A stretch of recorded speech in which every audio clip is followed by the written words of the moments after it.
ఏం తెలుగు చదువుకున్న వాళ్ళు కలెక్టర్లు కాలేదా? తెలుగు చదువుకున్న వాళ్ళు ఇంకా పెద్ద పెద్ద పొజిషన్లో లేరా? తెలుగు వాళ్ళు ఈ రోజు ఢిల్లీలోని పెద్ద పెద్ద పొజిషన్స్ లో లేరా అధ్యక్ష? తెలుగు మీడియంలో చదువుకున్న వాళ్ళందరూ కూడా ఈ రోజు మంచి మంచి పొజిషన్స్ లో ఉన్నారు. తెలుగు చదువుకుంటే సాఫ్ట్వేర్ ఉద్యోగాలు రావు అన్న పదాన్ని అతను ఇట్టుగా చేసుకోవాలి అధ్యక్ష. ఇక్కడ మనం కొంచెం ఓపెన్గా మాట్లాడుకోవాలి. తెలుగు భాష మీద మనందరికీ చాలా ప్రేమ ఉంది. కాకపోతే వంగలపూడి అనిత గారు ఇప్పుడు తెలుగు మీడియంలో చదువుకొని కలెక్టర్ అయి ఉన్నత స్థాయిలోకి వెళ్ళినటువంటి వ్యక్తులు చాలామంది ఉన్నారు అని చెప్పేసి ఒక మాట అన్నారు.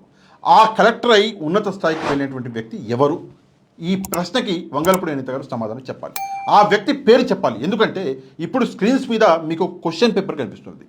ఇది UPSC, union public service commission ఏదైతే ఉందో ఆ యూపీఎస్సీ ఎగ్జామినేషన్కి సంబంధించిన 2025 అంటే ఈ సంవత్సరం యొక్క క్వశ్చన్ పేపర్. ఇది యూపీఎస్సీ అఫీషియల్ వెబ్సైట్ నుంచి మనం డౌన్లోడ్ చేసినాం. ఈ క్వశ్చన్ పేపర్ అనేది ఇంగ్లీష్లో ఉన్నది. ఒక్కసారి మీరు ఈ క్వశ్చన్ పేపర్ని కొంచెం జాగ్రత్తగా చదివితే ఇది చాలా టఫ్ ఇంగ్లీష్. అంటే సాధారణంగా తెలుగు మీడియం నుంచి వచ్చిన వాళ్ళు ఈ ఇంగ్లీష్ని అర్థం చేసుకోవడం కొంచెం కష్టం. ఇంగ్లీష్ మీడియం నుంచి వచ్చిన వాళ్ళైతే చాలా ఈజీగా ఈ క్వశ్చన్ పేపర్ని అర్థం చేసుకొని ఈ క్వశ్చన్ పేపర్ని క్రాక్ చేసి ఐఏఎస్లు, ఐపీఎస్లు అంటే సివిల్ సర్వెంట్లు అవ్వగలరు. కానీ తెలుగు మీడియం నుంచి వచ్చిన వాళ్ళైతే చాలా కష్టపడాలి. చాలా కష్టం అవ్వడం ఆల్మోస్ట్ ఆల్ ఇంపాసిబుల్ అని కూడా చెప్పొచ్చు. ఇది కాకుండా ఈ విషయాన్ని పక్కన పెట్టేస్తే జేఈఈ అని చెప్పేసి ఎవరైతే ఇంజనీర్ అవ్వాలనుకుంటున్నారో జేఈఈ ఎగ్జామ్ రాస్తారు. అది కూడా ఆ క్వశ్చన్ పేపర్ కూడా ఇంగ్లీష్ అనే ఉంటుంది. అదే కాకుండా సైన్స్ విద్యార్థులు ఎవరైతే ఉన్నారో వాళ్ళు నీట్ అని చెప్పేసి ఎగ్జామ్ రాస్తారు. ఆ నీట్ క్వశ్చన్ పేపర్ కూడా ఇంగ్లీష్లోనే ఉంటుంది. సరే ఇదంతా వదిలేయండి. ఎంసెట్ అని చెప్పేసి మనం అందరం విన్నాం కదా.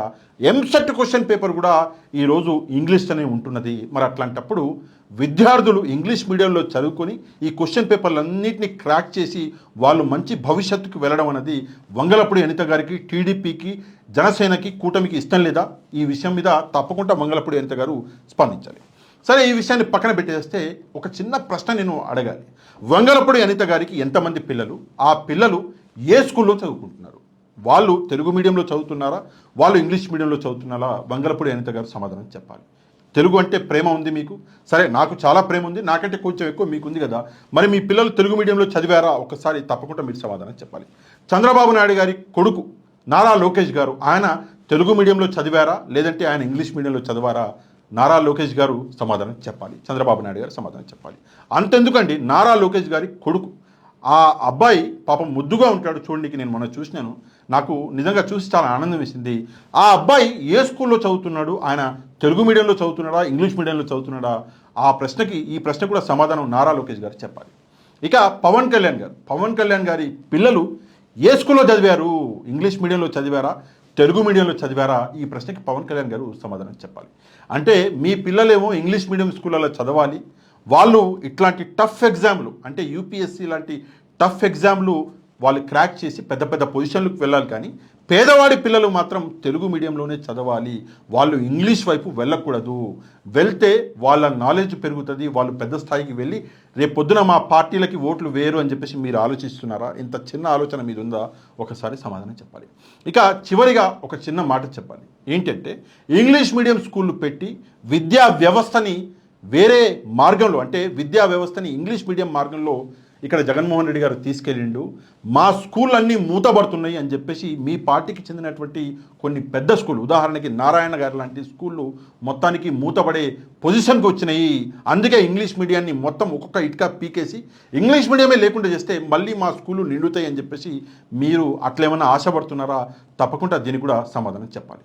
సింపుల్గా మీ పిల్లలు పెద్దోళ్ళు అవ్వాలి, మీ పిల్లలు గొప్పోళ్ళు అవ్వాలి, మీ పిల్లలు ఇంగ్లీష్ మీడియంలో చదువుకోవాలి, మీ పిల్లలు పెద్ద పెద్ద యూనివర్సిటీల్లో చదువుకోవాలి. మా పిల్లలు పేదవాళ్ళ పిల్లలు ఎప్పుడు కూడా చదువుకి దూరంగా ఉండాలి, ఇంగ్లీష్ మీడియంకి దూరంగా ఉండాలి అని చెప్పేసి మీ ఆలోచన ఏదైతే ఉందో ఈ ఆలోచనకి మరి మీరు ఏం సమాధానం చెప్తారు? ఈరోజు కేవలం అసెంబ్లీలో నిలబడి లేని ప్రేమ ఉన్నట్టు తెలుగు భాష మీద మీరు ఏదైతే చూపిస్తున్నారో, ప్రజల్ని రెచ్చగొట్టడానికి మీరు ప్రయత్నాలు ఏదైతే చేస్తున్నారో, ప్రజలకి చాలా బాగా తెలుసు విద్యా వ్యవస్థని మార్చింది ఎవరు అన్నది. నేను ఎప్పుడు నా జీవితంలో కలలో కూడా అనుకోలేదు. కేరళ ఎడ్యుకేషన్ అవైలబిలిటీలో కేరళని మించిపోయింది ఆంధ్రప్రదేశ్ అని చెప్పేసి నేషనల్ మీడియాలో వస్తుంటే నేను చాలా ఆనందపడ్డా. కేవలము 5 సంవత్సరాలలో జగన్మోహన్ రెడ్డి ఇది సాధించాడు. కేవలము 9 నెలల్లో మీరు జగన్మోహన్ రెడ్డి పడ్డ 5 సంవత్సరాల కష్టాన్ని నీరుగార్చేసారు. దీని గురించి మీరేం సమాధానం చెప్తారో వంగలపూడి అనిత గారు, పవన్ కళ్యాణ్ గారు, చంద్రబాబు నాయుడు గారు, లోకేష్ గారు సమాధానం చెప్పాలి. వాళ్ళతో పాటు మీరు కూడా తప్పకుండా కమెంట్ చేయడం మాత్రం మర్చిపోవద్దు.